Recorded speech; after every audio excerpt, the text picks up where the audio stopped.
जैसा कि हम लोग इंट्रोडक्शन क्लास में डिस्कस किए थे कि आज सबसे पहले हम लोग पढ़ेंगे मैथमेटिकल टूल्स जो फिजिक्स पॉइंट ऑफ व्यू से इम्पॉर्टेंट है। और उस मैथमेटिकल टूल्स में सबसे पहला जो हम लोगों का पार्ट था वो था ट्रिग्नोमेट्री। तो चलिए हम ट्रिग्नोमेट्री स्टार्ट करते हैं। ट्रिगोनोमेट्री,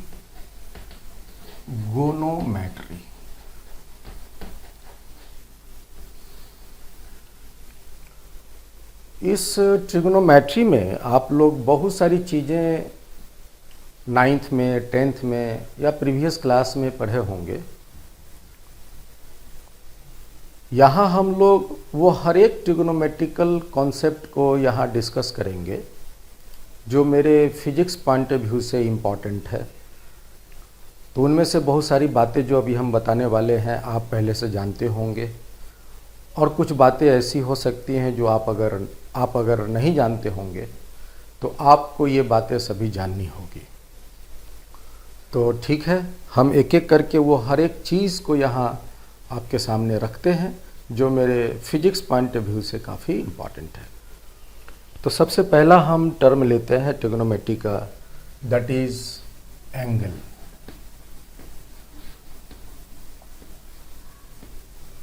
जिसको हम लोग जनरली थीटा से रिप्रेजेंट करते हैं। हम लोग के साइंस में दो प्रकार के एंगल की चर्चा है। एक कहलाता है प्लेन एंगल और दूसरा कहलाता है सॉलिड एंगल।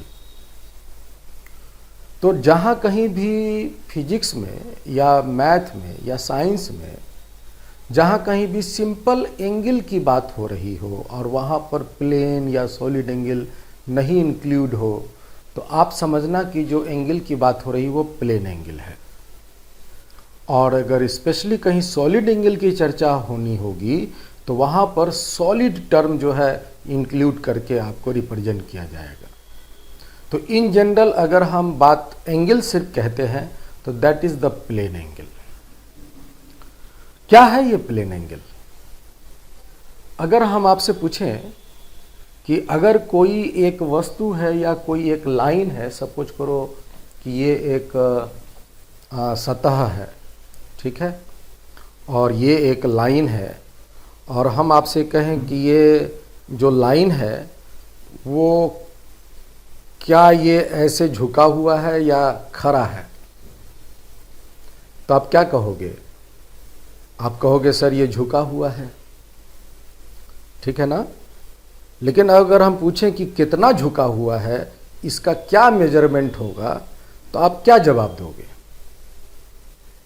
अगर हम ये कोई भी एक पेंसिल है या कोई एक लाइन है, ये सतह से कुछ इस प्रकार रखा हुआ है और प्रश्न पूछ रहे हैं कि ये कितना झुका हुआ है, तो इसकी झुकाव आप बताइए। तो आप इस झुकाव को कैसे मापोगे? 5 ग्राम, 10 ग्राम या 10 सेंटीमीटर, 20 सेंटीमीटर, ऐसा कौन सा टर्म यूज करोगे जो इसके झुकाव को रिप्रेजेंट कर रहा हो? तो हम इसको बेसिकली एंगल से मेजर करते हैं।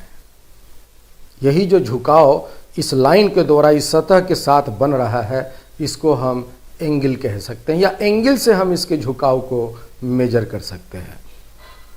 So angle is nothing but is the measurement of inclination of a line with respect to any plane or any another line। ठीक है ना। जैसे मान लिया जाए कि हम अगर ये तो अभी हमने प्लेन लिया था, है ना। अगर सपोज करो कि ये एक लाइन है और यहाँ पर फिर मेरा वही प्रश्न है कि क्या ये जो आपका लाइन है ए बी, कोई भी नाम दे देते हैं, तो क्या इस लाइन से, हॉरिजॉन्टल लाइन से, क्या ये झुका हुआ है? नहीं झुका हुआ है। आप बोलोगे यस सर झुका है। और ये झुका है तो कितना झुका है?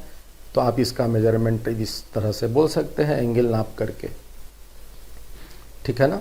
तो आप यहाँ एंगल की बात अगर कही जाए तो आप सिंपल कह सकते हैं it is the measurement of inclination of a line है ना, with respect to any plane और एनी अनदर लाइन। तो चलिए हम इस बात को यहां पर लिखते हैं। It measures the inclination of a line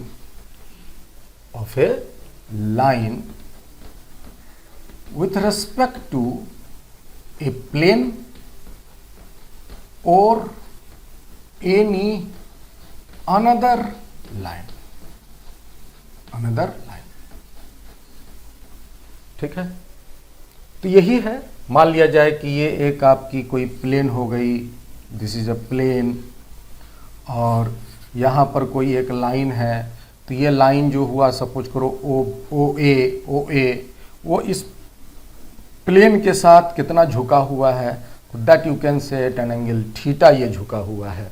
या आप एक दूसरा कोई लाइन ले लेते हैं, ओ एक्स लाइन ले लेते हैं, और फिर यही ओ ए लाइन हम आपसे पूछें कि इस एक्स के रेस्पेक्ट में, ओ एक्स के रेस्पेक्ट में ये कितना झुकाव लिए हुए है, that you can say at an angle theta झुका हुआ है। तो ये तो हो गई सिंपल इसकी डेफिनेशन एंगल का। अब अगर हम आपसे पूछें कि एंगल जो ये है, जो अभी हमने यहाँ पर झुकाव के रूप में बताया है, इसकी मेजरमेंट कैसे होगी, इस एंगल की मेजरमेंट हम कैसे करेंगे। तो इसका मेजरमेंट करने के मेरे पास कई टूल हैं, कई तरह का यूनिट है जिससे हम इस एंगल का मेजरमेंट करते हैं। तो यहां हम बात लिख देते हैं यूनिट्स ऑफ एंगल, और ऑफ कोर्स यहां हम बात प्लेन एंगल की कर रहे हैं। तो there are many units depending upon the amount of inclination, कि जो इंक्लाइनेशन है उसकी क्या मात्रा है, उसके अकॉर्डिंगली हम इसको मेजर करते हैं। लेकिन इसकी जो दो बेसिक यूनिट हैं जो हम ऑफनली यूज करते हैं आम मैथमेटिकल कैलकुलेशन के दौरान, वो एक है डिग्री और दूसरा है रेडियन। एक है डिग्री और दूसरा है रेडियन। तो हम यहाँ पर उसके जो है लिख देते हैं सारे यूनिट्स के आपस में रिलेशन। 180 डिग्री है ना, यहाँ पर हम बात डिग्री एक होता है यूनिट जिसको हम लोग ऊपर में नॉट से रिप्रेजेंट करते हैं, दैट इज डिग्री। दूसरा ऑफ कोर्स रेडियन है। तीसरा याद करो, ये तो हो गया दो जो बेसिक हम लोग यूज करते हैं कैलकुलेशन के दरमियान। फिर तीसरा बोलो, तो तीसरा हम लोग यूज करते हैं मिनट। आपको कंफ्यूजन होगा कि सर मिनट तो एक समय है। नहीं बाबू, मिनट भी एंगल मेजर करता है। अभी हम रिलेशन लिखेंगे तो मिनट भी एंगल रिलेशन करता, एंगल को रिप्रेजेंट करता है, और सेकंड भी करता है, सेकंड भी करता है। तो यहाँ पर हमने कुछ एंगल की यूनिट लिखी हैं, और आप जानते हैं 180 डिग्री, ये डिग्री इस तरह से लिखते हैं, ये बराबर होता है पाई रेडियन। पाई रेडियन, यहाँ पर पहले हम यहाँ यूनिट सारे डाल देते हैं, ठीक है। 180 डिग्री बराबर होता है पाई रेडियन, और एक डिग्री बराबर होता है 60 मिनट, बराबर होता है 60 मिनट। और एक मिनट को हम इस तरह से रिप्रेजेंट करते हैं, मिनट को एक डैश से दर्शा देते हैं, तो 60 मिनट।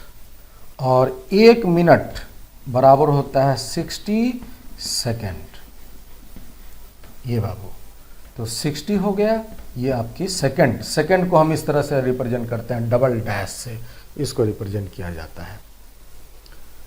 तो ये बातें आप समझ लीजिए, और यहीं पर हम थोड़ी सी बातें और डिस्कस कर देते हैं कि बाय द वे अगर हमसे पूछा जाए कि एक डिग्री बराबर कितना रेडियन होगा, तो एक डिग्री बराबर कितना रेडियन होगा, तो पाई का मान तो हम जानते हैं 22/7 होता है, है ना, 22/7 3.14 इस तरह से हम लोग लिखते हैं।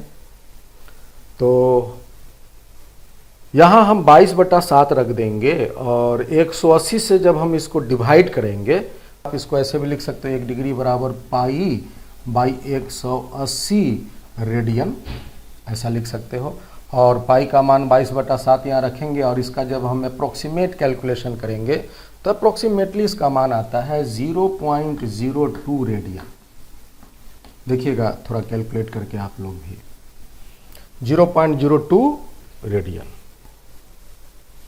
और अगर हम इसी का एक रेडियन की बात पूछें कि एक रेडियन बराबर कितना डिग्री होगा, एक रेडियन बराबर कितना डिग्री होगा यहाँ से, तो 180 डिवाइडेड बाई पाई, ऐसा होगा ना। तो ये तो डिग्री है 180 और पाई का मान यहाँ क्या रखेंगे, वही 22/7। और जब आप यहाँ 22/7 लिख करके जब इसको आप भाग दोगे तो इसका अप्रोक्सीमेटली मान आएगा 57 डिग्री, 57 डिग्री। तो एक रेडियन बराबर 57 डिग्री आपको इस तरह से मान आएंगे और 1 डिग्री बराबर 0.02 रेडियन आएंगे। ये तो कुछ रिलेशन हो गया। अब यहां हम थोड़ी सी बातें आपको रेडियन के बारे में बताना चाहते हैं।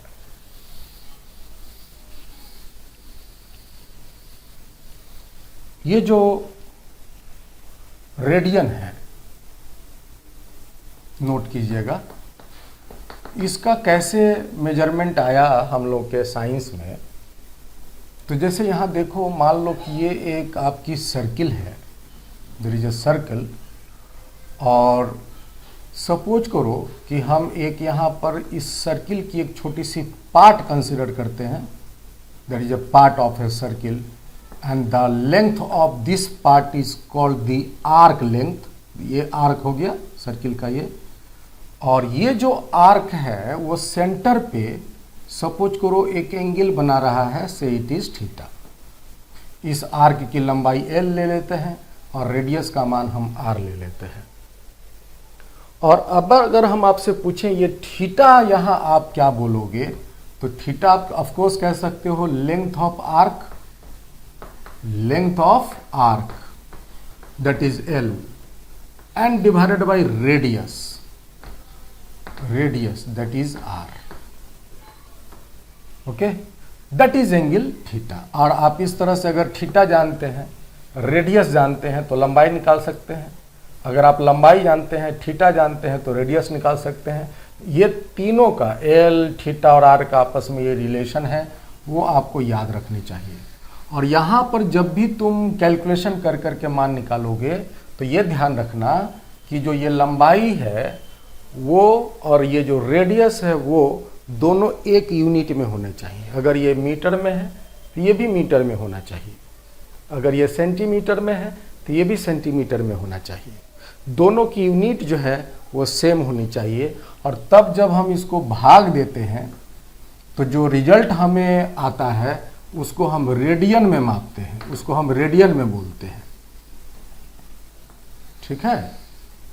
तो अगर हम आपसे ये जो रेडियस है, if radius is suppose 1 metre, अगर हम रेडियस को यूनिट मीटर कंसीडर कर लेते हैं, दैट इज 1, तो आपकी दो थीटा क्या होगी, that theta will be equal to length of this arc, length of arc, arc, ठीक है। अगर हम रेडियस को 1 मीटर कह दें तो थीटा का मान हो जाएगा लेंथ ऑफ आर्क। तो अगर हम आपसे पूछें कि what is the radian in angle this theta radian, what is this theta radian, what is this theta radian, तो क्या जवाब दोगे? तो आपका जवाब होगा this theta radian is nothing but is the length of arc of a circle for a unit radius, length of arc of a circle of unit radius। और अगर हम यहाँ पर फुल प्लेन एंगल की बात करें, अगर हम मान लिया जाए ये तो हो गया कि ये छोटी सी आर्क की लंबाई का एंगल थीटा रेडियन यहाँ बना। अगर हम पूरा सर्किल अगर कंसिडर कर लेते हैं, that is a full circle अगर कंसिडर कर लेते हैं, तो length of arc full circle का क्या होगा, तो वो होगा 2 पाई आर, और रेडियस ऑफ कोर्स आर है, that is R cancelled, and that is nothing but is equal to 2 pi. तो फुल, और ऑफ कोर्स ये नापा जाएगा किसमें, रेडियन में, रेडियन में। तो ये आपकी प्लेन एंगल का मेजरमेंट है। ये तो हुआ एक बात नोट में। दूसरी बात अगर हम यहां कहें, ये काफी इंपॉर्टेंट है कि इन एक्स वाई एक्सिस सिस्टम, जब हम एक्स वाई एक्सिस सिस्टम में किसी भी लाइन की एंगल की चर्चा करते हैं, तो वहां पर एंगल के दो रूप हैं, एक पॉजिटिव और एक नेगेटिव। ठीक है, इन एक्स वाई एक्सिस सिस्टम में जब किसी हम लाइन की एंगल की बात करते हैं तो उसके दो रूप हैं, एक पॉजिटिव एंगल और एक नेगेटिव एंगल। ये कैसा होगा, तो in X Y system the positive angle of a line is measured with positive x-axis anti-clockwise, है ना, positive axis with x axis with anti clockwise. जैसे मान लिया जाए कि ये आपकी एक एक्स वाई एक्सिस सिस्टम है, एक्स वाई एक्सिस सिस्टम, और सपोज करो कोई एक लाइन है यहाँ पर ओ ए, और पूछ रहे हैं कि इस ओ ए कितने एंगल पर अवस्थित है। अगर हमें इसकी एंगल बोलनी है तो यहाँ देखो कि एंगल कई रूप से तुम मेजर कर सकते हो। इस ओ ए का जो एंगल इसके साथ कुछ होगा, इसके साथ कुछ होगा, इसके साथ कुछ होगा, इसके साथ कुछ होगा, इसके साथ जो है कुछ अलग होगा, इसके साथ कुछ अलग होगा। तो इस यहाँ पर कई एंगल आपकी पॉसिबिलिटी बनती है उसको मेजर करने के लिए, इस लाइन ओ ए के एंगल को मेजर करने के लिए। ठीक है, लेकिन जो इसकी स्टैंडर्ड एंगल आप जो कहोगे कि ये जो ओ ए लाइन है वो कितनी एंगल पर अवस्थित है, तो इसका सिंगल एक जवाब है, इतने सारे जवाब नहीं है, इसका एक सिंगल एक जवाब है। ये देखिए, यहाँ से आगे हम जानते हैं कि ये पॉजिटिव एक्स एक्सिस है, ये पीछे ये निगेटिव एक्स एक्सिस है, हम जैसा पहले से जानते होते हैं निगेटिव एक्स एक्सिस है। तो पॉजिटिव एक्स एक्सिस से एंटी क्लॉकवाइज जो हम मेजर करते हुए उस लाइन तक पहुंचेंगे, ये जो ओ ए लाइन है वहां तक जो पहुंचेंगे, this angle will said to be the positive angle of this line O A. इसी तरह अगर सपोज करो कोई एक लाइन ये है, ओ बी लाइन है, और हमसे पूछा जाए कि ये ओ बी लाइन कितनी एंगल पर अवस्थित है, तो नापने का तरीका यही होगा, पॉजिटिव एक्स एक्सिस से, यही पॉजिटिव एक्स एक्सिस है, से एंटी क्लॉकवाइज हम मेजर करते हुए उस लाइन तक जाएंगे, और यही लाइन, ये जो एंगल बनेगा आपको 90 से बड़ा बने, है ना, 270 से बड़ा बने, 360 से बड़ा बन जाए, हमें कोई मतलब नहीं है। पॉजिटिव एक्स एक्सिस से एंटी क्लॉकवाइज हम मेजर करके अगर वहाँ पहुँचेंगे तो जो मेजरमेंट होगा वही उस लाइन का एंगल कहलाएगा। सपोज करो कोई एक लाइन ऐसा है ओ सी, ये ओ सी लाइन की क्या एंगल हम यहाँ पर डिफाइन करेंगे, तो ये पॉजिटिव एक्स एक्सिस है, उससे एंटी क्लॉकवाइज हम मेजर करते हुए लाइन तक आएंगे, ओ सी लाइन तक, तो ये इतना बड़ा एंगल होगा। ऑफ कोर्स ये 180 से ज़्यादा है ना। इसी तरह मान लो कि कोई एक लाइन ऐसा हो गया, ओडी लाइन हो गया, ये ओडी लाइन कितने एंगल पर अवस्थित है, तो देखोगे तो यहाँ मन करेगा हम ऐसे ही क्यों ना नाप लें। नहीं, इस केस में ये पॉजिटिव एक्स एक्सिस है और इससे आपको एंटी क्लॉकवाइज मेजर करते हुए इस लाइन तक आना है। नियम फिक्स है। तो positive angle of A line is measured with positive x axis anti clockwise, that is important, anti clockwise। ठीक है, तो आप इसको लिख सकते हैं, इसको हम हटाते हैं और इसी का एक निगेटिव एंगल भी हम आपको दिखा रहे हैं। हालांकि हम लोग के फिजिक्स में उस निगेटिव एंगल की ज़्यादा उपयोग नहीं है, हम यही पॉजिटिव एंगल को इस्तेमाल करते हैं। यहाँ पर 2 का a लिखिएगा, 2 का यहाँ b लिखिएगा और कह सकते हैं कि इन XY एक्सिस सिस्टम की ही बात होगी। The negative angle of A line, है ना, किसी भी लाइन की निगेटिव जो एंगल बनेंगी इज मेजर्ड, मापा जाता है with positive X axis clockwise, है ना। बस यहां फर्क आ गया, क्या चीज, क्लॉकवाइज। यहां पर भी एंगल पॉजिटिव एक्स एक्सिस से ही नापाएगा, लेकिन नापने के इस केस में जो डायरेक्शन बनेंगी वो होंगी क्लॉकवाइज। हम आपको यहां एक बात तो इंडिकेट कर देना चाहते हैं कि आप लोगों में से बहुत सारे ऐसे छात्र होंगे जो हिंदी मीडियम के होंगे या मैट्रिकुलेशन तक आप लोग हिंदी में पढ़े होंगे और अचानक आप 11th-12th में आए और यहाँ सारी चीज़ें जो हैं वो इंग्लिश में हो रही हैं। तो आप यहाँ गौर कीजिएगा कि हम जितनी बातें बोल रहे हैं वो सारी चीज़ हिंदी में बोल रहे हैं, परंतु उसका डेफिनेशन जो हम बोर्ड पर लिख रहे हैं वो इंग्लिश में लिख रहे हैं। तो हो सकता है कि आपको इस इंग्लिश की जो वर्ड है, जो इसके सेंटेंस के मतलब है, थोड़ी सी आपको समझने में दिक्कत होती हो। ठीक है, और इस दिक्कत को हमें जूझना पड़ेगा और चीज़ों को समझने की प्रयास करनी होगी। आप भाग नहीं सकते हैं और ये आप डिसाइड नहीं कर सकते हैं कि हाँ इंग्लिश में समझ में नहीं आता है, हम हिंदी मीडियम में पढ़ेंगे।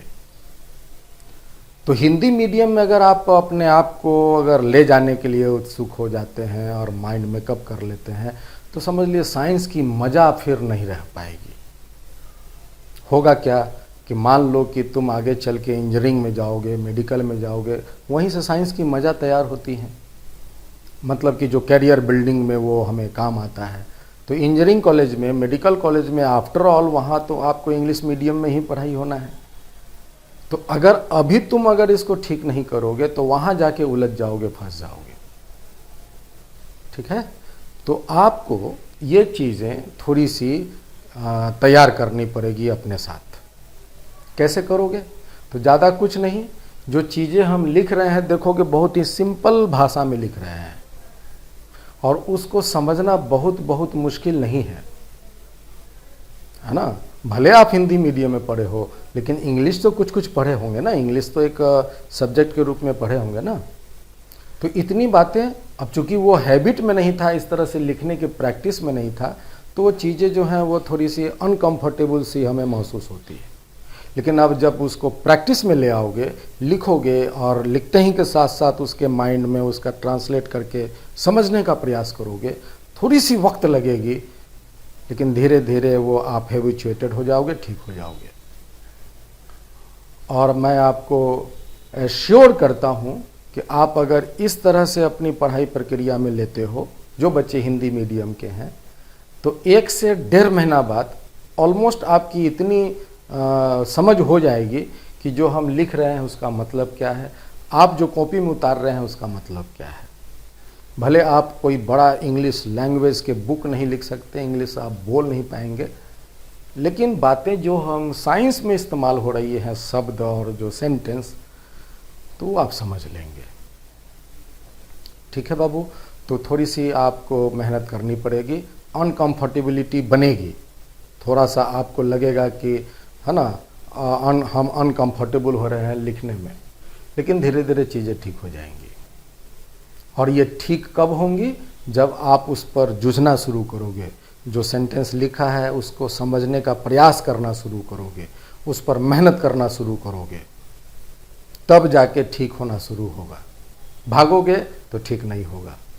और जब ये उसमें समझने के लिए प्रयास करना शुरू कर दोगे तो 1 से 1.5 महीना में आप एकदम परफेक्ट हो जाओगे।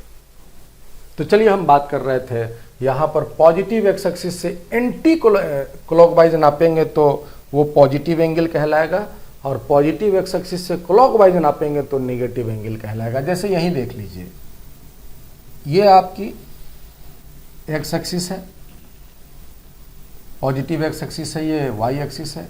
सपोज करो कोई एक लाइन है, ऐसा ओ ए लाइन है, तो इसका मेजरमेंट, इस ओ ए लाइन का मेजरमेंट पॉजिटिव एक्स एक्सिस से स्टार्ट करेंगे, और अगर हम ऐसे मेजर करते हैं दैट इज दिस, तो ये आपकी एंगल ओ ए की नेगेटिव एंगल कहलाएंगी।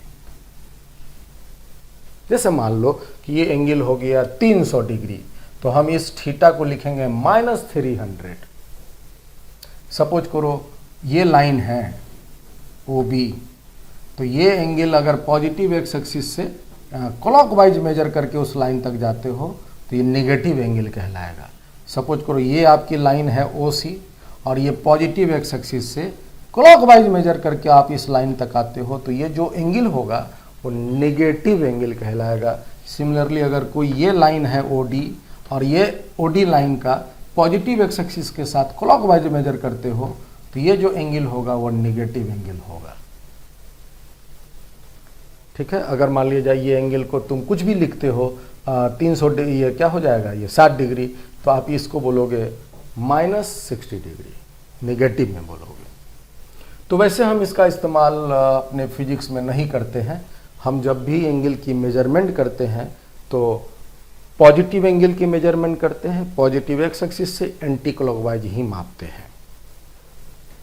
ठीक है, तो ये दूसरा पॉइंट था।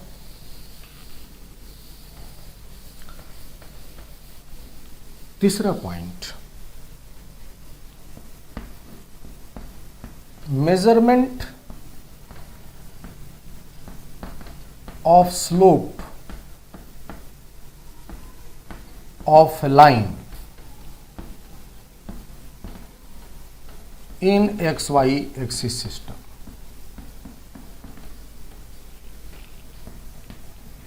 है ना, अगर हम स्लोप मतलब क्या होता है, जो झुकाव है ना, उसको स्लोप से भी मापते हैं। सपोज करो ये एक आपकी एक्सिस सिस्टम है, एक्स एक्सिस है ये, वाई एक्सिस है ये, और एक कोई ये लाइन है, कोई भी ये लाइन है, सपोज करो ए बी एक लाइन है, और हम चाहते हैं कि इसका स्लोप बतानी है। ठीक है, तो इसके स्लोप को बताने के लिए हम यूज करते हैं tan थीटा। कोई भी लाइन का स्लोप को रिप्रेजेंट करता है that is equal to tan theta. Slope of a line in XY axis system is always measured with tan theta। वो थीटा क्या है, तो that theta is positive angle, और ये जो एंगल होगा वो पॉजिटिव एंगल होगा। और वो एंगल पॉजिटिव कैसे होगा, तो पॉजिटिव एक्स एक्सिस से एंटी क्लॉकवाइज मेजर करेंगे तो वो थीटा बनेगा, वही हम लेंगे। जैसे यहाँ पे जो ये थीटा बनेगा वो ये बनेगा ना बाबू, ये आपकी देखिए ये पॉजिटिव एक्स एक्सिस है, ये ना डायरेक्शन में पॉजिटिव एक्स एक्सिस होता है, तो इससे पॉजिटिव एक्स एक्सिस से एंटी क्लॉकवाइज मेजर करेंगे तो जो यहाँ एंगल थीटा बनेगा वो इसका स्लोप कहलाएगा। मान लो ये 30 डिग्री हुआ तो यहाँ tan 30 रखेंगे और रिजल्ट आपका 1/√3 होगा। तो यहाँ पर इसका एक एग्जाम्पल आप देख लीजिए, इसको हम हटाते हैं और दूसरा एग्जाम्पल हम यहाँ और एक लिखते हैं। सपोज करो ये आपकी XY एक्सिस सिस्टम है और ये एक लाइन है AB, कोई भी आप किसी तरह से एक लाइन ए बी ड्रॉ कर लीजिए और हमको इस लाइन की स्लोप बोलनी है, तो स्लोप कौन मेजर करेगा? तो इस लाइन का जो स्लोप होगा, slope of line A B, है ना, यहां पर भी slope of line A B मापते हैं, तो ये बराबर क्या होगा बाबू? tan theta. और थीटा क्या होगा? तो थीटा हमेशा पॉजिटिव एक्स एक्सिस से एंटी क्लॉकवाइज मेजर करने पर जो एंगल पॉजिटिव निकलता है दैट इज थीटा। तो ये थीटा आपकी यहां कैसे बनेंगी? तो ये पॉजिटिव एक्स एक्सिस है, उससे एंटी क्लॉकवाइज मेजर करके हम उस लाइन तक जाएंगे and that would B angle theta. तो जो भी ये एंगल हो गया 120 डिग्री 130 डिग्री, जितना भी 90 से ज़्यादा होगा, तो जो भी होगा वो ला करके हम वहाँ रखेंगे और इससे tan थीटा कैलकुलेट करके हम इस लाइन ए बी का स्लोप को बताएंगे। तो यहाँ तो बातें हमें समझ में आ गई। डी पॉइंट में हम आपको डिस्कस करते हैं plane angle and solid angle.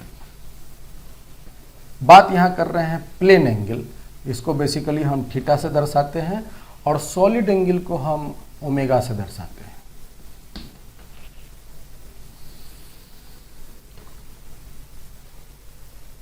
Plane और सॉलिड एंगल को समझने के लिए हम यहां पर कैटेगराइज कर लेते हैं दो सेक्शन। एक प्लेन एंगल का सेक्शन बना हाफ पार्ट और दूसरा है सॉलिड एंगल का एक सेक्शन।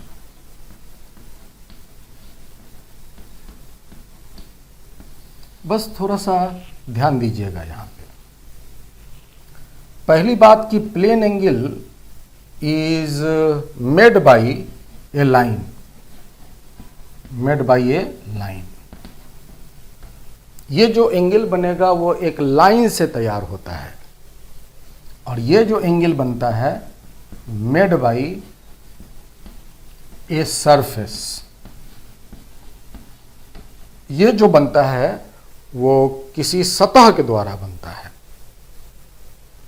जैसे यहां गौर से देखो, सपोज करो ये आपकी एक लाइन है, छोटी सी एक लाइन है, सपोज करो ए बी,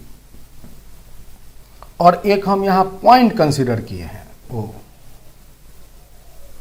और मेरा प्रश्न है कि ये लाइन जो है वो ओ पर कितने एंगल तैयार कर रहा है।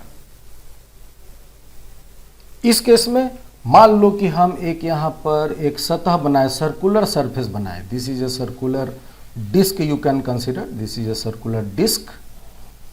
सतह हुआ डिस्क नाम का एक सर्कुलर सतह हुआ और एक पॉइंट यहां पर है और हम चाहते हैं कि ये सर्कुलर डिस्क इस पॉइंट ओ पर कितना एंगल बना रहा है। दो डिफरेंट क्वेश्चंस हैं। यहां पर एक लाइन के द्वारा ओ पॉइंट पर एंगल पूछा जा रहा है और यहां पर एक सतह के द्वारा किसी पॉइंट पर एंगल पूछा जा रहा है। एंगल बनाने की विधि समझ लो। अगर ये लाइन ए बी की एंगल आपको ओ पॉइंट पर बनानी है तो आप उस लाइन के जो दो छोर हैं उन छोर को ओ से मिला दीजिए। This is the line joining. ये जो आपके दो लाइन ओ ए और ओ बी देख रहे हो, this is the line joining of ends at point O. और ये जो लाइन ज्वाइनिंग जो यहां पर एंगल बनाएगा that is the line made, that is the angle made by this line and of course called plane angle. वहां पे यहां पर भी आपको वही काम करना है। क्या करना है कि इसके जो छोर हैं, जो एंड्स हैं, एंड्स कहां होंगे? इसके एंड इसके सरकमफेरेंस पर होंगे और उसको आपको ज्वाइन करना है पॉइंट ओ से। तो अगर हम इसको पॉइंट ओ से ऐसे ज्वाइन करेंगे, ऐसे ज्वाइन करेंगे, ऐसे ज्वाइन करेंगे, ठीक है, इस तरह से अगर हम ज्वाइन कर देंगे तो जो यहां पर एक एंगल का निर्माण होगा, गौर से देखोगे इस तरह का एक फोकस नुमा सिस्टम बनेगा, ऐसे ऐसे ऐसा। और यहां पर जो ये एंगल बनेगा this is not like this plane angle, क्योंकि प्लेन एंगल एक लाइन से तैयार हुआ है सिंपल। ये आपकी 2 डायमेंशन आप कह सकते हैं एंड दैट इज 3 डायमेंशन, इधर भी, ऊपर भी, नीचे भी, ऐसे भी। तो ये जो एक फोकस नुमा बना लाइक कोन कह सकते हैं, वो बर्थडे कैट टाइप का जो ये एंगल बना यहाँ पर, इसको हम कहते हैं what is it, solid angle. इसको हम ओमेगा नाम देते हैं। तो यही है सॉलिड एंगल, और यहाँ जो कहलाया that is the plane angle. Measurement करने का तरीका है, थीटा इज इक्वल टू ये जो लेंथ ऑफ, अगर हम इसकी लंबाई बहुत छोटा रखते हैं तो L, और ये दूरी आपकी अगर R है तो R, तो L बटा में R। ठीक है, L is very small, you can consider L is very small, then you can write this theta is equal to L by R। और यहाँ पर जो ओमेगा होगा वो होगा L के रूप में, यहाँ पर क्या लिखाएगा, तो इस सतह का surface area, surface area divided by जो ये दूरी है यहाँ से यहाँ तक की जो दूरी है उसका स्क्वायर, आर स्क्वायर। ये छोटा सा अगर कोई सतह है तब इस केस में हम मेजर करेंगे। छोटा सा अगर सतह होगा तो ये आर सभी आपस में बराबर होंगे, और इस तरह से हम यहाँ पर इसको बोल सकते हैं surface area divided by R square. तो इस तरह से हम इसका मेजरमेंट करते हैं।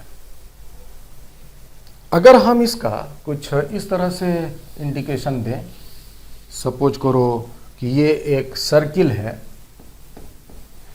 ये बाबू एक सर्किल है, इट इज ए सर्किल, और इस केस में हम मान के चलते हैं कि it is not a circle, it is A sphere. ये एक स्फीयर है, ठीक है, एक स्फीयर है और ये एक सर्किल है। ये सर्किल है, ये एक स्फीयर है, गोला, लाइक एक गोल है ना, राउंड एक नींबू ले लो। क्या करो, ये सेंटर हुआ इस पॉइंट पर, इसका ये सेंटर हुआ इस पॉइंट पर, आप क्या करो, इसको यहां से ऐसे कट कर दो, कट इट, तो ये एक आर्क बनेगा, ये भी आर्क बनेगा। और यहां पर भी आप इसी तरह का एक पार्ट काट लो, और कटिंग पार्ट को यहां अलग करो और वहां अलग करो, देखो क्या बनता है। तो अगर हम इस ए बी को अलग कर लेते हैं तो ये एक आर्क का रूप ले लेगा, this is A, this is B, और ये पॉइंट जो आपका सेंटर पॉइंट है वो पॉइंट यहां हुआ ओ। और इस केस में जो अगर आप इसको काट के अलग करोगे तो वो कैसा दिखेगा, तो इस केस में जो बाबू काट के अलग करोगे तो ये कुछ इस तरह का दिखेगा। ये एक तो कर्व पार्ट जो उभड़ा हुआ ये वाला पार्ट वो दिखेगा, और काटने के बाद वो कुछ इस तरह का एक सरफेस डिजाइन होगा। ऐसा कभी आप नींबू को एक साइड से काट कर देखिएगा, आपको कुछ इस तरह का डिजाइन तैयार मिलेगा, ठीक है। और ये पॉइंट है आपका, इसका सेंटर जो पॉइंट वो है। तो ये कैसा हुआ, एक सतह का हुआ, ये सतह हुआ, और ये एक प्रकार का लाइन हुआ। अगर हमसे पूछा जाए कि ये line, of course curve line, इस ओ पॉइंट पर जो एंगल बनाया वो क्या है, तो ऑफ कोर्स ये प्लेन एंगल है, क्योंकि ये एक लाइन के द्वारा बन रहा है। ऑफ कोर्स लाइन स्ट्रेट नहीं है, कर्व है, तब भी जो एंगल बनेगा वो एक प्लेन एंगल कहलाएगा। और यहाँ पर जो एंगल बनेगा उस व्हाट इज इट, सतह के द्वारा, ये आपकी सतह बनेंगी लाइक दिस, इस तरह से एक सतह बनेंगी। इसको फिर हम क्या कहेंगे, तो इसको हम कहेंगे सॉलिड एंगल। ये आपकी सॉलिड एंगल और ये आपकी प्लेन एंगल। तो यही है। तो आप अगर यहाँ पर चर्चा करें मेजरमेंट की तो क्या कहोगे, ये L हुआ, ये R हुआ, ये आपका सतह एरिया A हुआ, ये इसका रेडियस R हुआ, और थीटा का मान आप यहाँ कह सकते हैं that is L divided by R। और यहाँ पर जो ये सॉलिड एंगल बना उसका मान आप कह सकते हैं that is A divided by R square, A divided by R square, that is the solid angle and this is the plane angle. अब अगर हम यहां पर इसकी फुल प्लेन एंगल की चर्चा करें कि पूरा प्लेन एंगल कितना होगा, तो हम पूरा सर्किल का लंबाई ले लेंगे। तो पूरा सर्किल का लंबाई हो जाएगा 2 pi r divided by r, r cancelled and at is equal to 2 pi, जिसको 360 डिग्री कहते हैं। ठीक है। और इस केस में अगर हम फुल सॉलिड एंगल की बात करें तो ये मान कितना हो जाएगा, तो एरिया, इस पूरे स्फीयर का हम एरिया ले लेंगे 4 पाई r square divided by r square, r square Babu cut गया और ये बराबर आया 4 पाई। ठीक है। तो इस तरह से हम इसकी फुल प्लेन एंगल और सॉलिड एंगल डिस्कशन किए हैं। तो आप यहाँ समझने का प्रयास करना कि कैसे हम प्लेन एंगल और सॉलिड एंगल को डिस्टिंग्विश किए हैं। Plane angle is formed by a line and solid angle is formed by a surface. इस केस में हम कुछ बात और यहाँ इंडिकेट करना चाहते हैं कि जो फुल प्लेन सॉलिड एंगल है, फुल इनसाइड पॉइंट पर, किसी भी क्लोज सरफेस के इनसाइड पॉइंट पर ये हमेशा 4 पाई ही होगा, हमेशा बाबू 4 पाई ही होगा। और अगर हम उसके full plane angle solid angle outside point की बात करेंगे तो आउटसाइड पॉइंट पर इसका मान हमेशा 0 होगा। तो क्या है प्लेन एंगल और क्या है सॉलिड एंगल, ये बातें हमें समझ में आ गई। अब देखो यहाँ पर थोड़ी सी हो सकता है कन्फ्यूजन हो कि सर ये इनसाइड पॉइंट पर जो फुल सॉलिड एंगल तो 4 पाई यहाँ प्रूव्ड है, समझ में आता है, परंतु आउटसाइड पॉइंट पर फुल सॉलिड एंगल 0 कैसे हुआ। तो इस बात को थोड़ा यहाँ पर समझ लीजिए। सपोज कीजिए कि ये एक आपकी छोटा सा पार्ट अगर ले लेते हैं, कोई भी एक पॉइंट यहाँ कंसीडर कर रहे हैं, या हम इसको एक सरफेस के रूप में ले लें सिंपल समझने के लिए। तो ये आपकी बात हो गई। तो ये मिल करके एक अपना यहाँ सॉलिड एंगल बनाया। हम इसको आउटसाइड रखने का प्रयास करेंगे तो देखिएगा घटना क्या घटती है। हम इसके बाद क्या करते हैं, इसको थोड़ा बड़ा करते हैं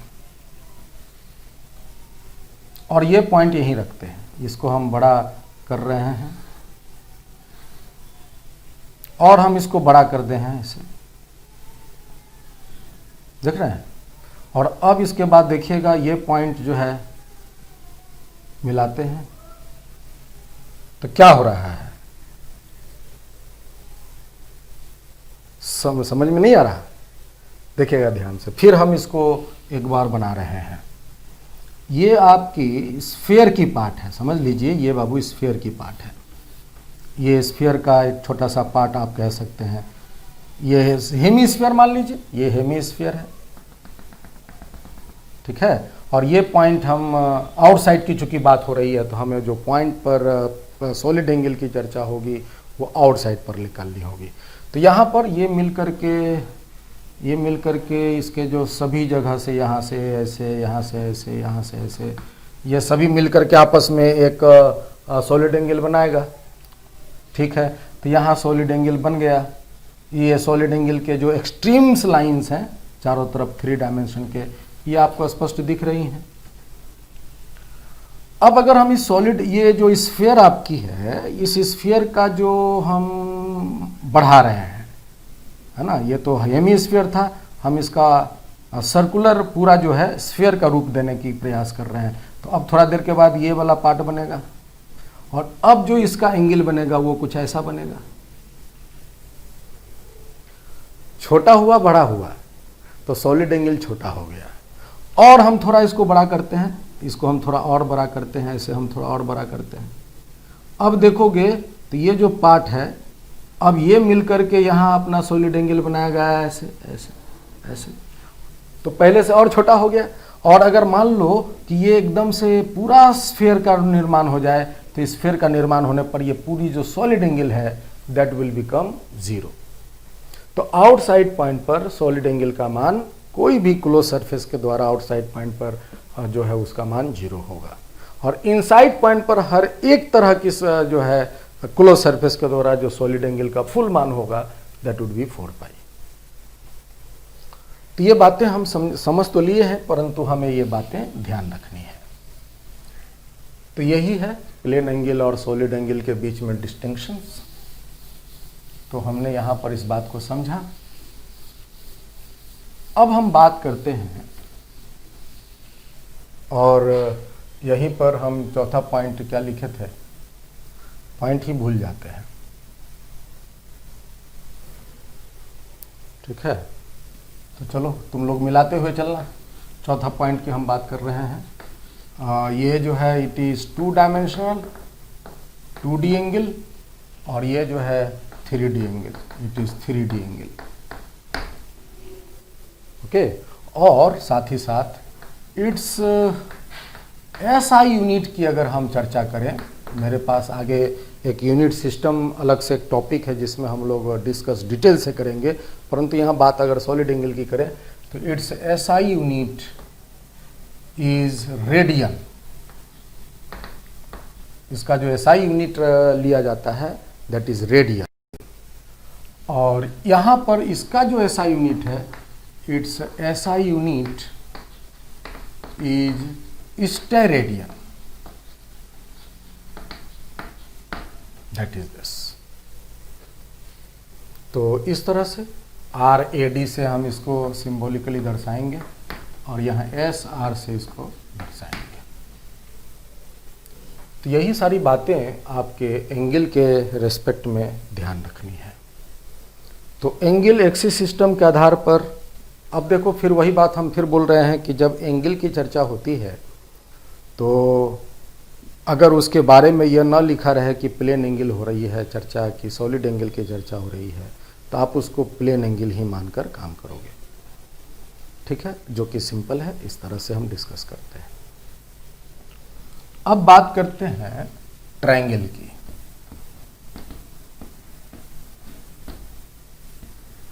ट्रायंगल,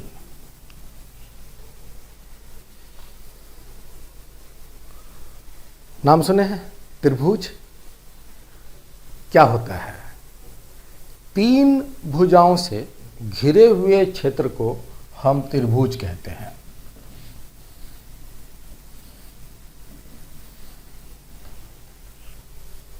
तो त्रिभुज में 3 भुजाएं होती हैं, और भीतर में उसके 3 इंटीरियर एंगल्स होते हैं।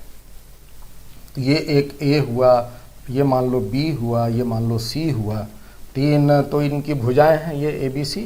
और मान लो कि ये एंगल है अल्फा, ये एंगल है बीटा, और ये एंगल है गामा। तो there are 3 interior angles of this triangle and there are 3 sides. तो पहला हम आपसे पूछ रहे हैं कि क्या कोई 3 भुजा से हम ट्रायंगल का निर्माण कर सकते हैं? Condition for a triangle.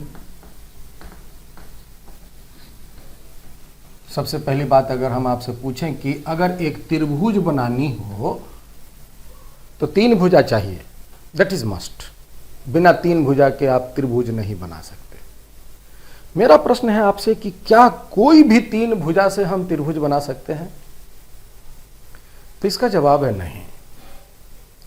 3 भुजाओं से त्रिभुज का निर्माण तभी होगा जब उन तीनों भुजाओं में से जो 2 छोटी भुजाएं हैं, उनके जोड़, जो भुजाएं हैं 2 छोटी छोटी, उनका अगर हम मान को सम करेंगे तो वो सम तीसरी बड़ी भुजा से बड़ी होनी चाहिए।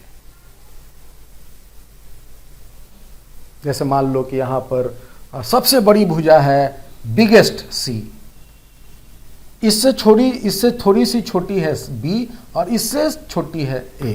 तो सबसे छोटा हुआ स्मॉलेस्ट, ये हुआ, ये हो गया आपका लार्जेस्ट, और ये हो गया मिडिल में। ये B जो है वो A से बड़ा है और परंतु C से छोटा है।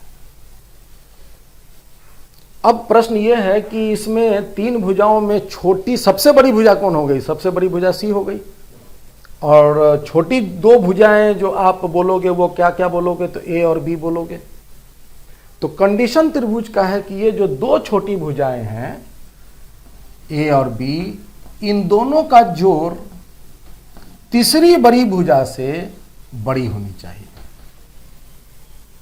बड़ी होनी चाहिए। और एकदम एक क्रिटिकल कंडीशन मिलता है जब ये दोनों आपस में बराबर हो जाता है, और उस केस में एक स्ट्रेट लाइन का निर्माण होता है। ठीक है, तो हम बड़ी ही लेते हैं और क्रिटिकल कंडीशन के लिए हम इक्वल टू कंसीडर करते हैं। तो एक बात तो ये हो गया कि दो छोटी भुजाओं का जोड़ सबसे बड़ी भुजा से बड़ी होनी चाहिए, दैट इज द कंडीशन। और एंगल का क्या कंडीशन है, अल्फा बीटा गामा, एंगल का क्या कंडीशन है? ये अगर सबसे बड़ी भुजा ये है तो सबसे बड़ा एंगल उसके सामने वाला एंगल सबसे बड़ा होगा, सबसे छोटी भुजा अगर ये है तो उसके सामने वाला एंगल सबसे छोटा होगा। ये सब बात तो हम लोग मैट्रिकुलेशन में पढ़े हैं ना, अगर पढ़े हैं भूल गए हैं तो हम ये सारी बातें यहाँ पर अपने इस पढ़ाई की प्रक्रिया में बोलेंगे, आप उसको ध्यान से समझते चलना। सबसे बड़ी भुजा ये है तो उसके सामने वाला एंगल ये सबसे बड़ा होगा, सबसे छोटी भुजा ये है तो उसके सामने वाला एंगल सबसे छोटा होगा।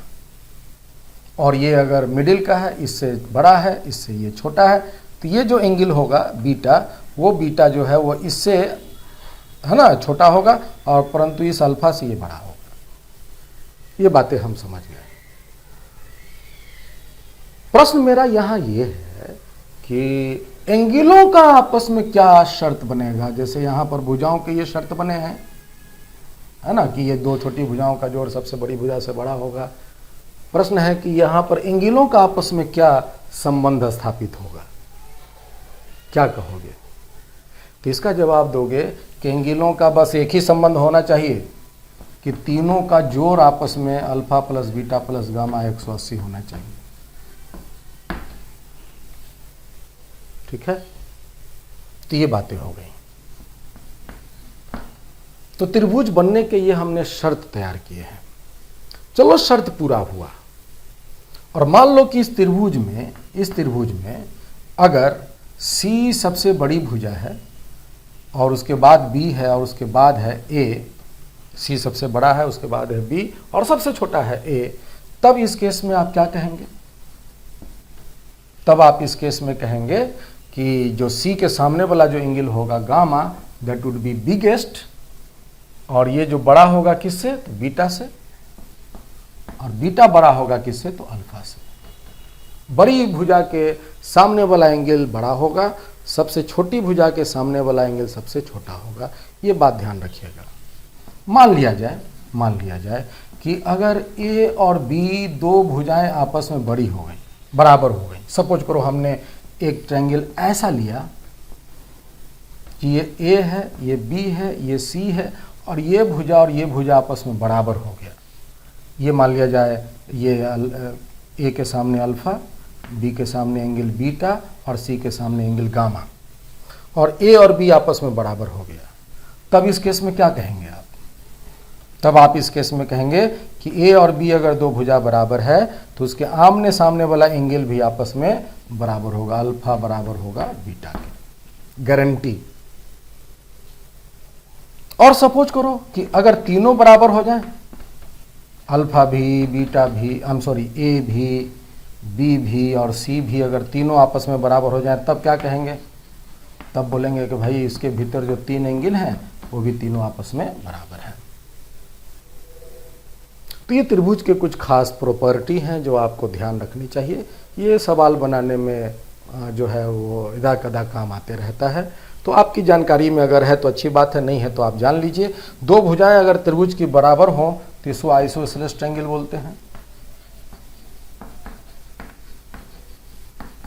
और तीनों भुजाएं बराबर हों तो इसको हम इक्विलेटरल ट्रायंगल बोलते हैं, इक्विलेटरल ट्रायंगल बोलते हैं। ठीक है,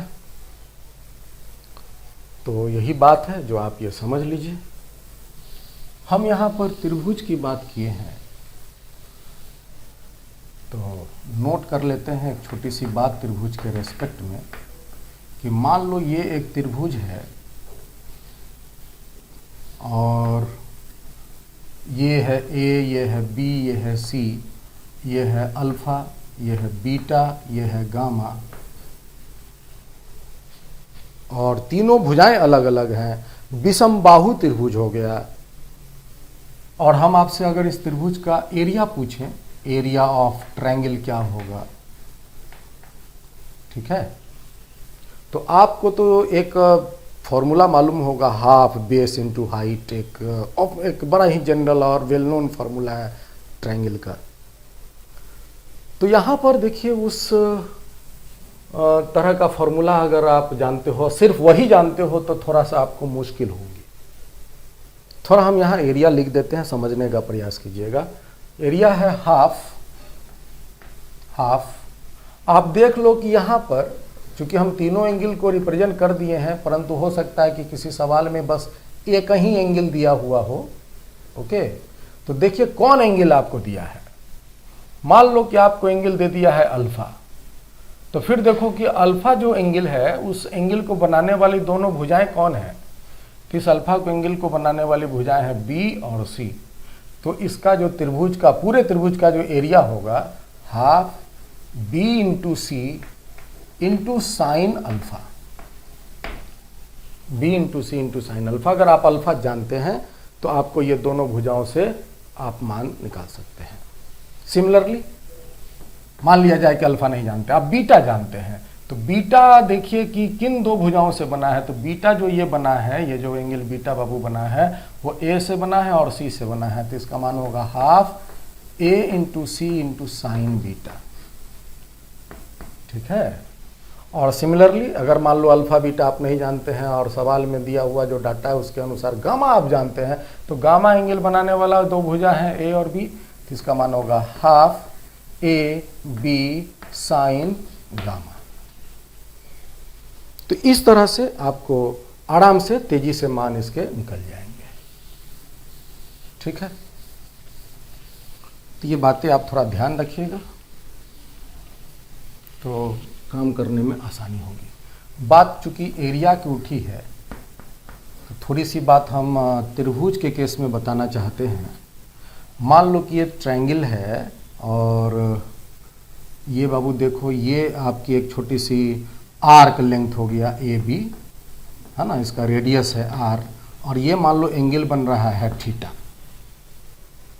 ओके, और प्रश्न पूछता है कि बताइए कि ये जो पार्ट बना, दिस इज अ पार्ट, ये जो सेक्शन तैयार हुआ है, दिस इज अ सेक्शन, इसका एरिया क्या होगा। It is not a triangle actually, it is a part, है ना, एक पाई का निर्माण हो गया है, समथिंग इस तरह से, एक तरह का। तो इसका हमको एरिया चाहिए, area of O A B section, O A B section का हमको एरिया चाहिए। क्या बोलेंगे? तो सुनिएगा ध्यान से, हाफ आर गुना R, R square into theta, into theta. यहां साइन थीटा कॉस थीटा नहीं, सिंपल हम लिखेंगे थीटा, सिंपल बाबू हम लिखेंगे थीटा।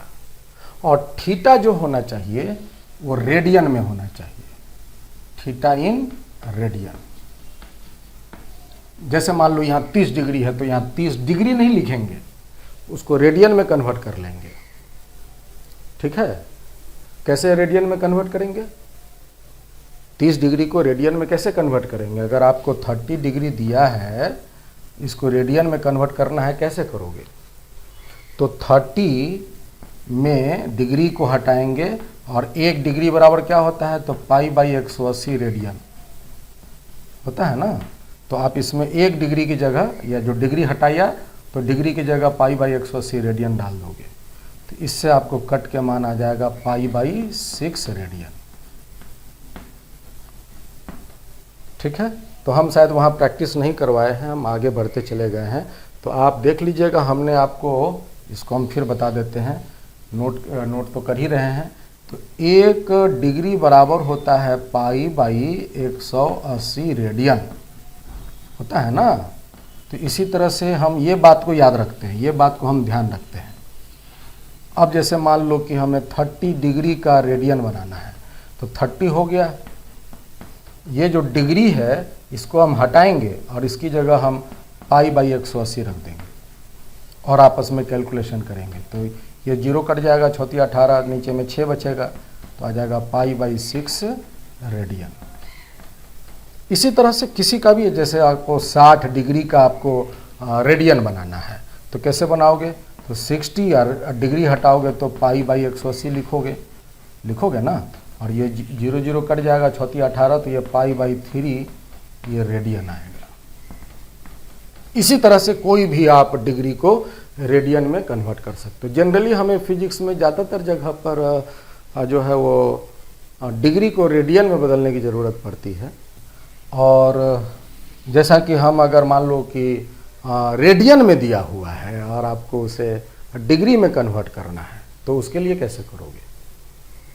तो देखो, रेडियन में अगर दिया हुआ है, सपोज करो कि π/3 दिया हुआ है और इसको आपको रेडियन में लिखना है, डिग्री में लिखना है, तो रेडियन में दिया ही हुआ है, ये बाबू रेडियन में तो दिया ही हुआ है, और इसको हमें डिग्री में बनाना है। तो कैसे बनाओगे, सिंपल है, पाई रेडियन बराबर क्या होता है, तो 180 डिग्री होता है। पाई रेडियन बराबर 180 डिग्री, और ये नीचे में रह गया 3, तो 6 18 60 डिग्री। बस समझते चलिए कैसे हम लोग को, ये हमको लगता है कि ये सभी आप अच्छे से जानते हैं। जैसा हमें यहाँ कन्फ्यूजन होता है कि हो सकता है कुछ बच्चे में कोई कन्फ्यूजन हो, तो आप इस तरह से उसको निकाल सकते हैं। इसी तरह से π/4 है, ठीक है, और ये रेडियन है, और इसको आपको डिग्री बनाना है, तो पाई हो गया 180 और 4 काट दोगे तो 45 डिग्री आ जाएगी। तो इसी तरह से आप इसका मान निकाल सकते हैं। तो बातें हम यहाँ एरिया की कर रहे थे, ये जो सर्किल के सेक्शन की बात एक एरिया की हो रही थी, तो देयर इज दिस। तो ये हमें लगता है कि ये आप पहले से जान रहे होंगे, और नहीं जान रहे होंगे तो जान लीजिए और अपने कॉपी में दर्ज भी कर लीजिए। आइए हम अपने इस पॉइंट पर आते हैं। सपोज करो कि अगर हमें इसी का फुल सर्किल का एरिया निकालना है, एरिया ऑफ सर्किल की बात करना है, एरिया ऑफ सर्किल की बात करना है, तो half radius square into theta, तो फुल थीटा लिखेंगे, और फुल थीटा का मान कितना होगा, तो 2π। ये बाबू फुल सर्किल का जो एंगल बनेगा 2π, तो ये आपकी 2 2 कट जाएंगी, and that would be equal to π into r square, π into r square. तो इसी तरह से आप कोई भी एक सर्किल के पार्ट का एरिया आप ये बेसिक फॉर्मूला से निकाल सकते हैं। तो आप ये बात ध्यान रखिएगा, तो सवाल बनाने में कई आसानी होगी। तो ये था ट्रायंगल।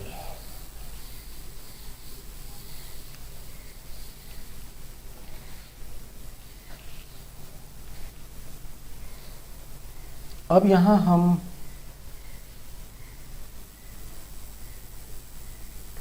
सम इम्पॉर्टेंट या सम बेसिक ट्रिग्नोमेट्रिकल रेशियो को इंट्रोड्यूस करते हैं। Trigonometrical ratios. कितने ट्रिग्नोमेट्रिकल रेशियोज है, नाम है? त्रिकोणमिति में हम लोग जो ट्रिग्नोमेट्रिकल रेशियो जो बोलते हैं वो कितने हैं, तो टोटल 6 है ना। उसका इन्वर्स फंक्शन भी है, लेकिन अगर सिंपल ट्रिग्नोमेट्रिकल रेशियो की बात करते हैं तो उसकी संख्या 6 है। साइन, बोलो बाबू, साइन, कॉसेक, पूरा नाम है कॉसेक। तीसरा है टेंजेंट, उसके बाद है कॉसेकेंट, कॉसेकेंट, उसके बाद सेकेंट, और लास्ट कोटेंजेंट। ये 6 ट्रिग्नोमेट्रिकल रेशियोज हैं। साइन,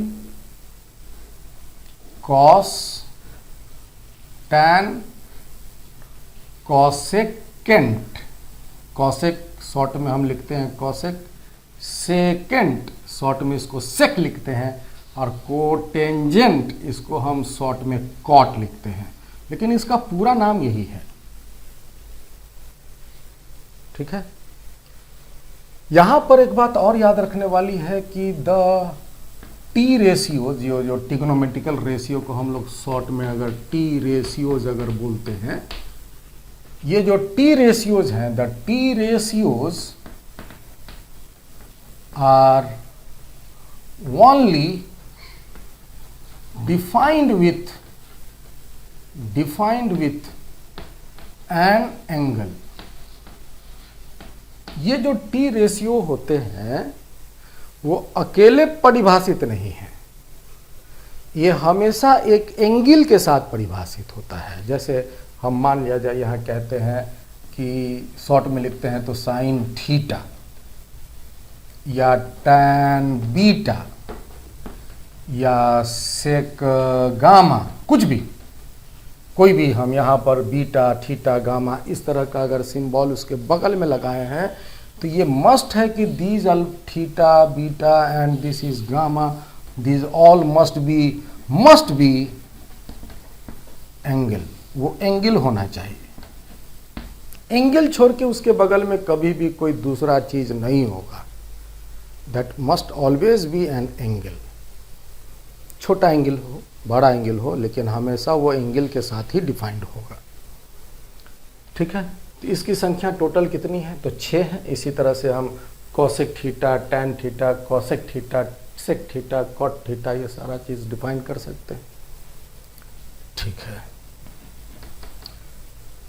अब यहां पर बात करते हैं हम sign and value of T ratios with different angles.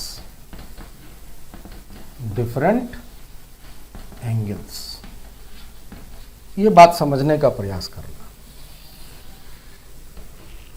Sign and value of T ratios with different angles, इसको हम हटाते हैं और यहाँ पर हम इस चीज़ को बताते हैं। मतलब अभी हम क्या सीखने वाले हैं, ये तो पता चल चुका है कि जो ट्रिग्नोमेट्रिकल रेशियो है वो हमेशा एंगल के साथ डिफाइंड होते हैं।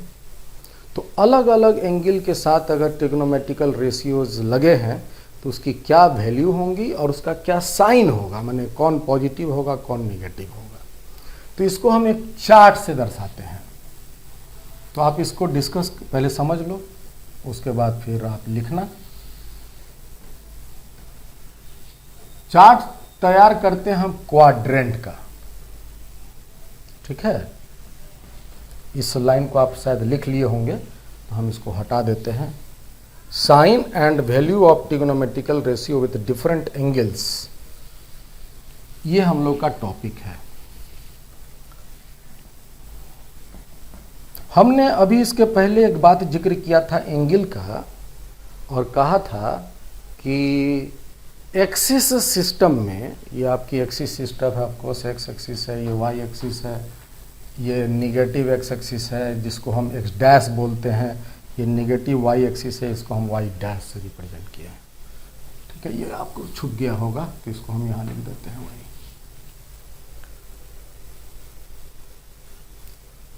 जो हमने डिस्कस किया था कि एक्स वाई एक्सिस सिस्टम पर जब भी हम किसी का भी एंगल मेजर करेंगे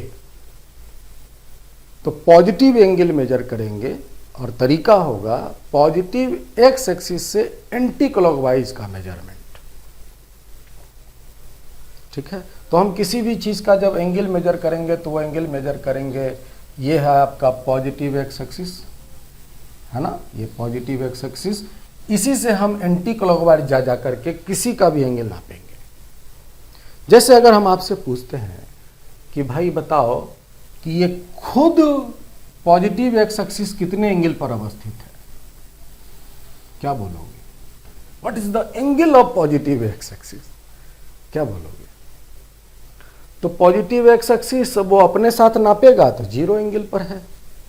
ठीक है, तो ये पॉजिटिव एक्स एक्सिस खुद 0 एंगल पर अवस्थित है। That is hence also called reference axis, है ना, इसको हम रेफरेंस एक्सिस भी कहते हैं। चलो आगे बात करते हैं। वाई एक्सिस कितने एंगल पर अवस्थित है? तो हम पॉजिटिव एक्स एक्सिस से एंटी क्लॉकवाइज मेजर करते हुए y पर जाएंगे और एंगल इसके 90 प्राप्त होंगे। तो y एक्सिस जो है वो 90 डिग्री पर अवस्थित है। सिमिलरली निगेटिव एक्स एक्सिस का कितना एंगल पर अवस्थित है, तो ये हम पॉजिटिव एक्स एक्सिस से, ये पॉजिटिव बाबू एक्स एक्सिस से एंटी क्लॉकवाइज मेजर करेंगे तो 180 डिग्री पर हम आएंगे, तब ये नेगेटिव वाई एक्सिस आएगा। तो इसका जो एंगल होगा वो 180 डिग्री होगा। सिमिलरली अगर हम निगेटिव वाई एक्सिस की एंगल आपसे पूछे तो आप पॉजिटिव एक्स एक्सिस से एंटी क्लॉकवाइज मेजर करके नेगेटिव तक आओगे और ये एंगल इसका जो पोजीशन होगा वो 270 डिग्री पर जाना जाएगा। ठीक है, और इसी तर्ज पर अगर हम और आगे बढ़ें और हम 270 पार करके 360 एंगल पर चले जाएं तो वापस हम फिर इसी पॉजिटिव एक्स एक्सिस को आ जाएंगे और एंगल तब इस केस में होगा 360 डिग्री। तो इसका मतलब आप समझना कि 0 डिग्री और 360 डिग्री एक ही डायरेक्शन रिप्रेजेंट करता है और त्रिकोणमिति में 0 डिग्री का मान और 360 डिग्री का मान एक ही होता है। जैसे साइन 0 डिग्री और साइन 360 डिग्री एक ही है, कॉस 0 कॉस 360 एक ही है, tan 0 tan 360 एक ही वैल्यू देगा। और हम बात कर लेते हैं, अगर हम y पॉजिटिव एक्स, देखो ये हो गया 90, 180, 270, 360 और फिर हम आगे बढ़ गए 450 डिग्री पर चले गए, दिस इज 450 डिग्री। तो कहाँ पहुँच गए, पॉजिटिव y पर। तो पॉजिटिव y एक्सिस की एंगल हम 450 भी कह सकते हैं। ठीक है, तो इस तरह से कई और एंगल इसी तरह से घूमते जाएंगे, एंगल बढ़ते और बढ़ते और बढ़ते जाएंगे। लेकिन यहाँ एक बात ये गौर करना है कि 90 डिग्री और 450 डिग्री की जो वैल्यू ट्रिग्नोमेट्रिकल रेशियो में होगा सेम होगा। आई मीन साइन 90 डिग्री और साइन 450 डिग्री का मान एक ही होगा। तो इसी तरह से आप यहाँ पर चीज़ों को समझ सकते हैं। अब यहाँ पर आपको हम ये बता रहे हैं कि 0 डिग्री से 90 डिग्री की जो ये सेक्शन है इसको हम बोलते हैं फर्स्ट क्वाड्रेंट। फर्स्ट क्वाड्रेंट क्षेत्र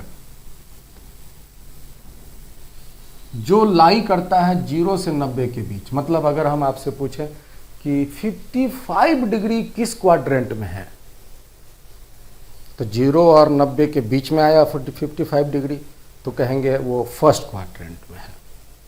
सिमिलरली 90 और 180 के बीच जो क्षेत्र है, एंगल है, वो कहलाएगा सेकेंड क्वाड्रेंट। Second quadrant. ठीक है, तो आपको अगर पूछा जाएगा कि भाई बताओ 111 डिग्री किस क्वाड्रेंट में है, तो 111 डिग्री जो है वो सेकेंड क्वाड्रेंट में है। इसी तरह से ये थर्ड क्वाड्रेंट हुआ और ये बाबू फोर्थ क्वाड्रेंट हुआ। तो फोर्थ क्वाड्रेंट जो है वो 270 से 360 के बीच होता है। सेकेंड क्वाड्रेंट 180 से 270 के बीच होता है। इस तरह से आप इस एंगल को जब आप मेजर करने जानते हैं तो क्वाड्रेंट की पहचान बड़ा आराम से कर लेंगे। इसी तरह अगर हम आपसे पूछे कि 390 डिग्री किस क्वाड्रेंट में होगा, तो 390 बढ़िए, पॉजिटिव एक्स एक्सिस से 90, 180, 270, 360 और 360 के बाद और 30 बढ़िए, तो इस क्षेत्र में आप आ जाएंगे, तो वो फर्स्ट क्वाड्रेंट में कहलाएगा। तो क्वाड्रेंट की तो भाई पहचान हो गई। अब हम थोड़ा प्लस माइनस थीटा को समझते हैं। देखिए 90 डिग्री माइनस थीटा अगर हम कभी आपसे कहें तो समझना कि 90 डिग्री से थोड़ा कम। थीटा में है any value, but I will understand first कि it is a little smaller than 90 degree. 90 degree minus theta means a little smaller than 90 degree. तो 90 डिग्री से कम अगर हम बात आपसे कहें तो किस क्वाड्रेंट में हम अपने आप को पाएंगे? 90 डिग्री से बाबू कम, बहुत कम नहीं, थोड़ा सा कम। तो 90 डिग्री से कम जो है वो इस पार्ट में रहेंगे, 90 से कम कुछ भी। तो यहाँ जो 90 माइनस थीटा की बात अगर कहें कि कि 90 माइनस थीटा ये किस क्वाड्रेंट को रिप्रेजेंट करेगा, आप कहेंगे कि ये फर्स्ट क्वाड्रेंट को रिप्रेजेंट करेगा।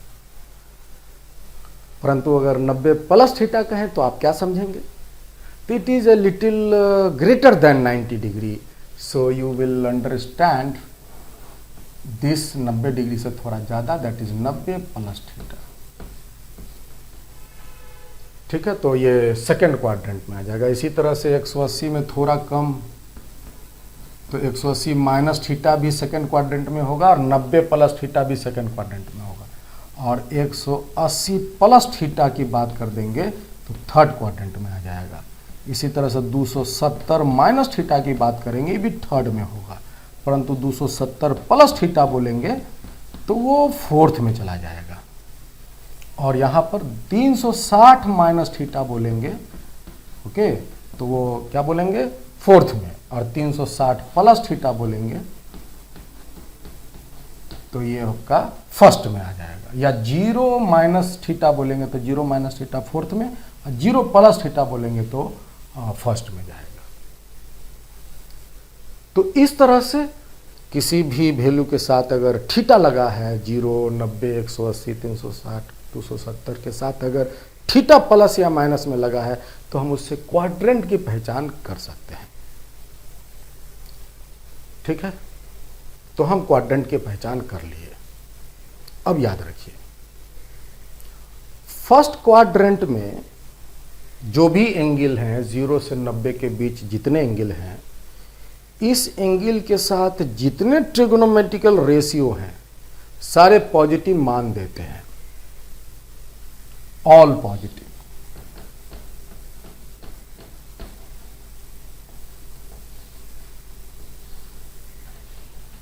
All positive. सेकेंड क्वाड्रेंट में 90 और 180 के बीच जो एंगल हैं, 91, 92, 93, 94, 100, 150, 175, 100 है ना, 76, 77, 78, 189, ये पूरा जो रेंज ऑफ एंगल है, इसके साथ जितने ट्रिग्नोमेट्रिकल रेशियो हैं उनमें से सिर्फ साइन और कॉसेक पॉजिटिव मान देते हैं,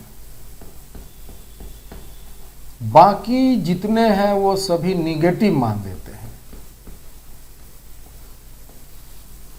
जैसे कोई भी आप 90 से 180 के बीच कोई एक एंगल बोलो, मान लिया जाए 120 डिग्री बीच का एंगल में है, 180 और 90 के बीच में 120 है, तो साइन 120 डिग्री पॉजिटिव होगा, कॉसेक 120 डिग्री पॉजिटिव होगा, परंतु बाकी जो चार और रह गए, कॉस 120 निगेटिव होगा, टैन 120 निगेटिव होगा, सेक 120 निगेटिव होगा, कॉट 120 निगेटिव होगा।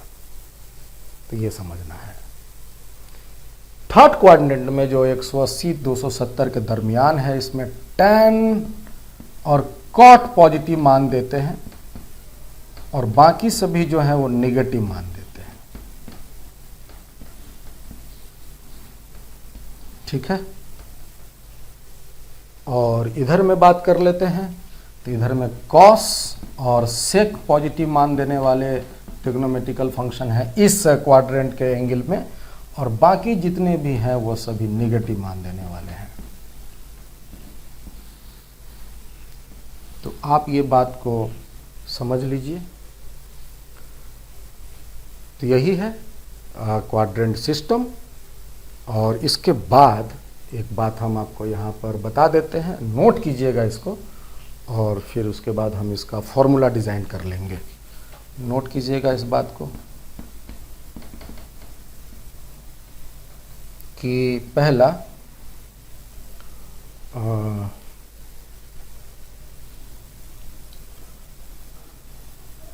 टी रेशियोज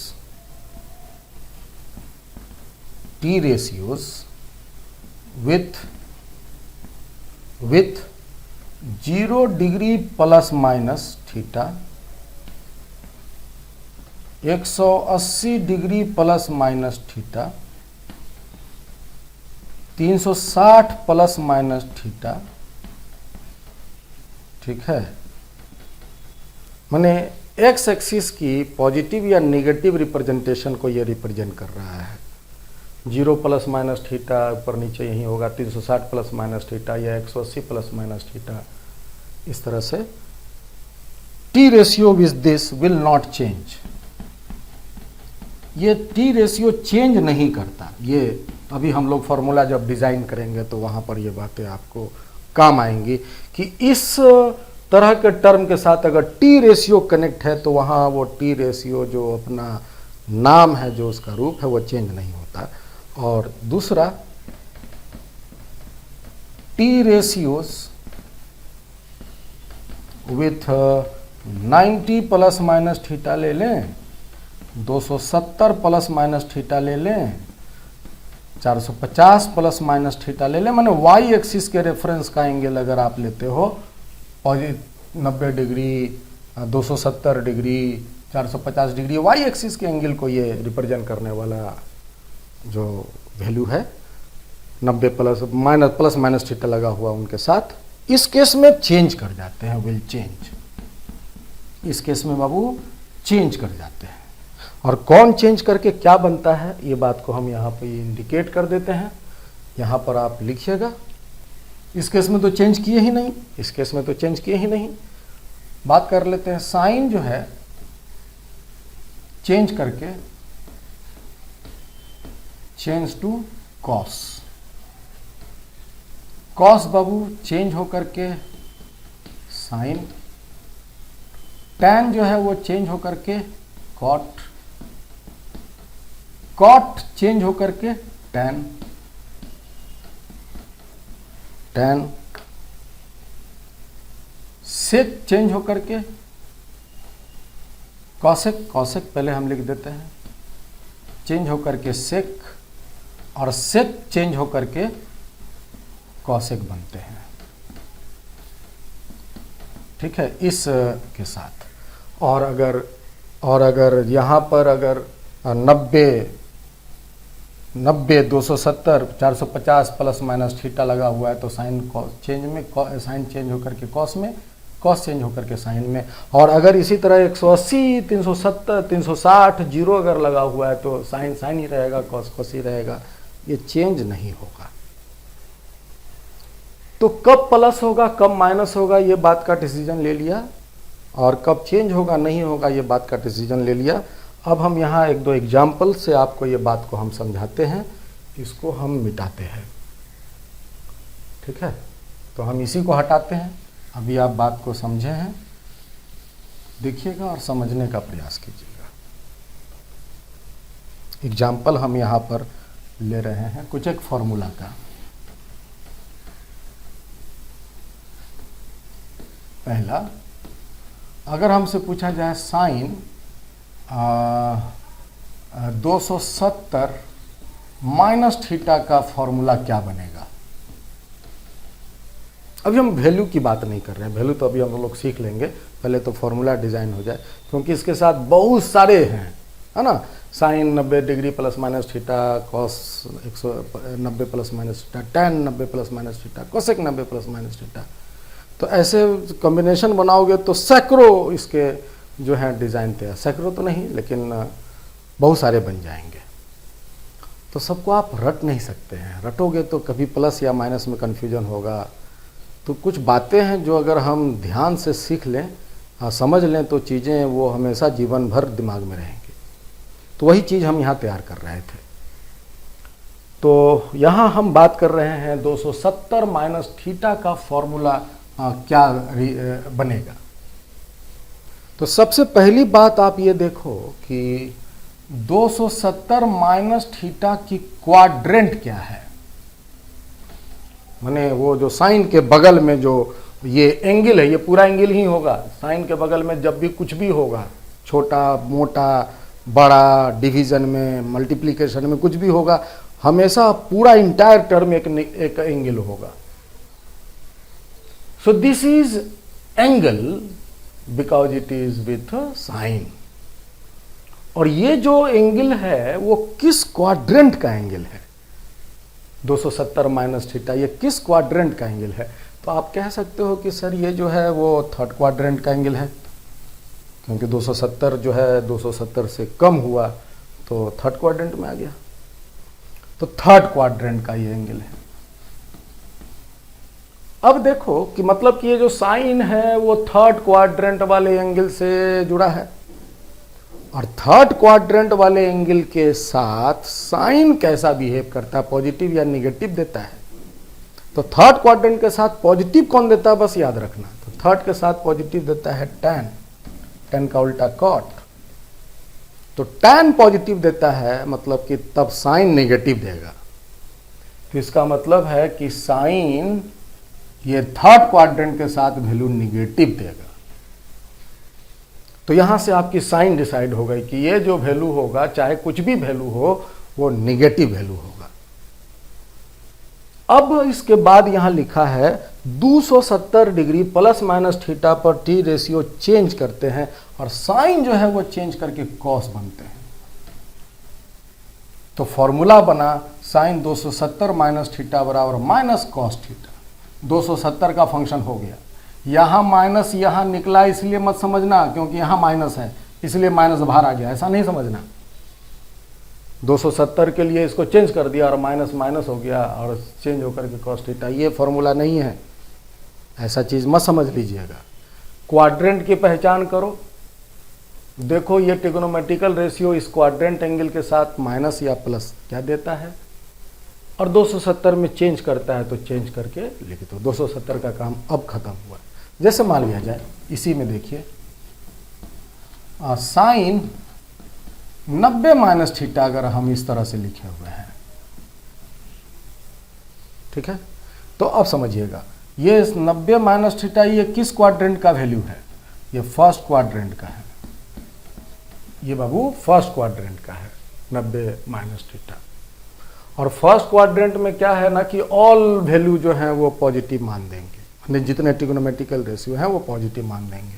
तो ये वैल्यू पॉजिटिव होगा, 90 के साथ चेंज करता है तो साइन चेंज होकर कॉस होगा और ये थीटा होगा। तो ऐसे समझना है, ठीक है। एक हम तीसरा एग्जांपल कर लेते हैं। सपोज करो कॉस 90 प्लस थीटा है, कॉस 90 प्लस थीटा है। तो कॉस 90 प्लस थीटा किस क्वाड्रेंट का वैल्यू है, एंगल जो है वो सेकेंड क्वाड्रेंट है ना बाबू, 90 प्लस थीटा सेकेंड है। सेकेंड में चेक कीजिए कौन पॉजिटिव है और कौन नेगेटिव है। तो साइन और कॉसेक पॉजिटिव है और बाकी सारे नेगेटिव है। तो कॉस नेगेटिव है तो नेगेटिव हुआ, 90 के साथ चेंज करता है तो चेंज करा तो कॉस हो गया साइन थीटा। इसी तर्ज पर अगर हम एक और लास्ट लेते हैं, अगर हम आपसे पूछते हैं हाँ बताइए tan 180 माइनस थीटा क्या होगा। तो 180 माइनस थीटा देखिए बाबू सेकेंड क्वाड्रेंट है, ये सेकेंड क्वाड्रेंट है। सेकेंड क्वाड्रेंट में साइन और कॉसेक पॉजिटिव होते हैं, tan तब इसका मतलब निगेटिव होगा।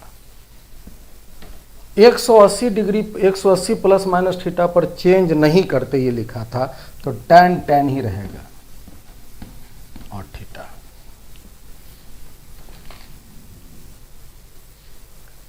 ठीक है, तो आज की क्लास हम लोग यहीं तक रखेंगे और आप इस क्लास को अच्छे से गो थ्रू होइए, और जितनी चीज़ें हम लिखाते जा रहे हैं बोर्ड पे आपको बहुत क्लियरली स्क्रीन पर विजिबल होंगी, और आप उन सभी चीज़ों को अगर समझते हुए अपने कॉपी में नोट डाउन करते चलेंगे तो आपकी कॉपी में एक परफेक्ट नोट तैयार हो जाएंगी, जो फ्यूचर रेफरेंस में हमेशा आपके लिए बेनिफिशियल रहेगा। ये वीडियो सारी रखी रह जाती हैं, आप जो अपने से दिमाग लगाकर सुनकर समझकर जो अपने हाथ से कॉपी में लिखते हैं वही काम आता है आगे चल के। बाकी लाखों किताबें हैं, लाखों वीडियो हैं, है ना, तो वो आपकी अपनी प्रॉपर्टी नहीं है, आपकी प्रॉपर्टी बनती है। आपके जो काम लायक चीज़ बनते हैं वो आपके द्वारा बनाए गए नोट बनते हैं, जो आप तैयार करोगे इस वीडियो को देखते सुनते समझते और अपने कॉपी में लिखने के दरमियान। तो ठीक है, आज it is all for the day. Thank you.